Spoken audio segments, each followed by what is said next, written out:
Pete, great to have you here today. And, you know, of course, we all love a good scandal, unless you're in the center of it, right? But that's the name of a hit show on ABC about powerful people behaving badly. It stars Kerry Washington as a tough-as-nails crisis manager in Washington, D.C., and there's no shortage of scandals and secrets for her to keep under wraps. Really, in Washington? You don't say. Take a look. I've been racking my brain trying to find a reason why you'd be stupid enough to willingly attempt to defraud the American people. And the only reason I can come up with for why you'd be in so deep is because you were his mistress. 5? That's sexist and insulting. You'd never suggest Scooter Libby was screwing Dick Cheney.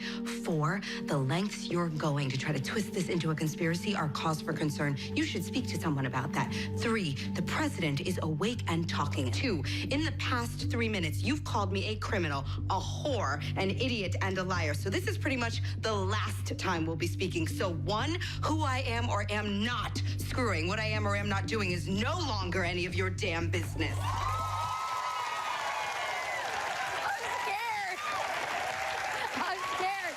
Please welcome Kerry Washington.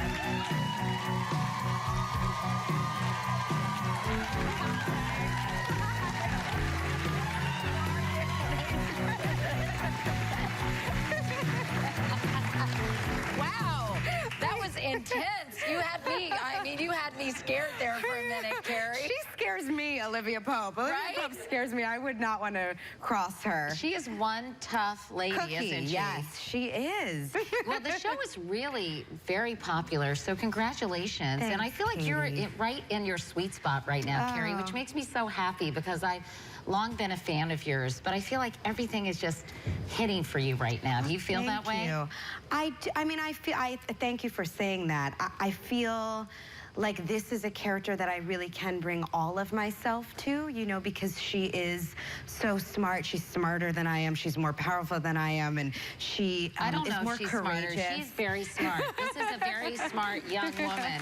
You are. Coming from you. No, you are. I know you are. We've had conversations, and you've always impressed me so much with your intellect. It's nice as a woman to play a character who, you know, where I don't have to dumb down, I don't have to play ignorant, I don't have to, you know, I'm not the love interest, I have a love interest. You know, I'm not the girlfriend, I have a very complicated boyfriend. So it's nice to be a woman and to be a person of color and to be at the center of the story. I think it says a lot about our audiences being open-minded, that the heroes of our stories, or the anti-heroes, can look like all of us. No, you know? it's true and so important. Yeah. You know? Well, what do they say? If you can't see it, you can't be it, That's right? right. And that's why right. it's so important for people we watch to really reflect who we are, and the diversity of who we are. You've always been a pretty political person, haven't you? I have, yeah. Yeah, were your parents political, or how did you kind of become that way? Yeah, my parents are very, you know, they never felt like there were certain conversations for children and certain conversations for adults. They felt like whatever they were talking about, whether it was civil rights or women's right to choose or affirmative action or just whatever was happening in current events, if they were talking about it, we should all talk about it.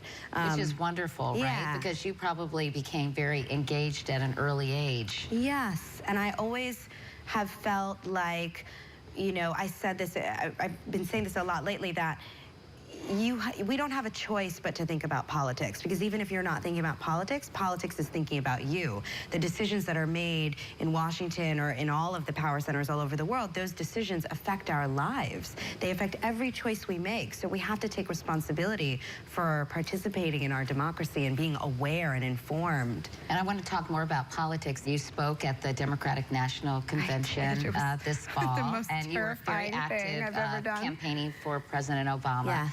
But you gave a very impassioned speech there. We have a clip of it. Let's take a look. Today, there are people out there trying to take away rights that our mothers, our grandmothers, and our great-grandmothers fought for. Our right to vote, our right to choose, our right to affordable, quality education, equal pay, access to health care, and we, the people, cannot let that happen. Was that First of all, A, was that exciting? And B, do you think you'd ever be interested in getting into politics? See, obviously you have very strong views. I do have very strong views. I am not interested in running for office. I actually am in the administration currently. I serve on Obama's Committee for the Arts and Humanities, Right. and I'm really honored to serve in that capacity. But I am not interested in running for office. Auditioning is hard enough for me.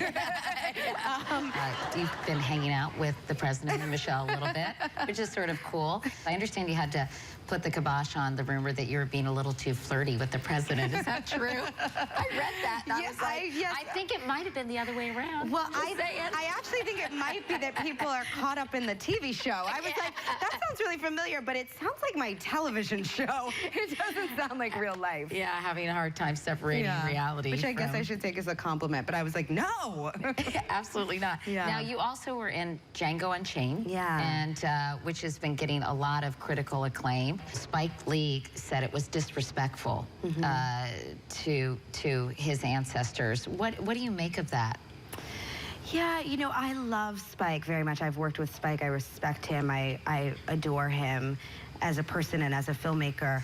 The first part of that quote is that he said he won't see the film because he felt that it was disrespectful to his ancestors. So, you know, I don't want to really, I'm not going to speak to any one person in particular, but I will say there were lots of people who were nervous about the film, but who came to see the film and walked away feeling inspired by the story, feeling uplifted, feeling hopeful, feeling encouraged, because really the story is a hero's journey. I mean, there were a couple things that really drew me to the project. One was, I feel like so often in our film history, slavery has been romanticized as if it wasn't really all that bad. And the slaves were treated pretty well. And I thought, wouldn't it be interesting to do a film about slavery with a director like Tarantino, who was not intimidated by violence and brutality and the dark, ugly side of the human soul, because he was going to be willing to, more than any other filmmaker I've ever seen, represent how awful it was. And that's important because in every heroic story, there are dragons that have to be slayed. And in our film, the dragon is the institution of slavery itself. That is what Django has to conquer to rescue his princess, Broomhilda. And so we had to be willing to go to those ugly places of what slavery was so that Django could be this heroic black cowboy vigilante slave. So I'm really proud of the film and really proud to be a part of it. I told you she was smart. All right. When we come back, we're going to talk more about Scandal, and we have a little surprise for you, celebrating your accomplishment. Really? In this show. Oh. We'll be right back. Okay. Up next, Kerry didn't see this coming.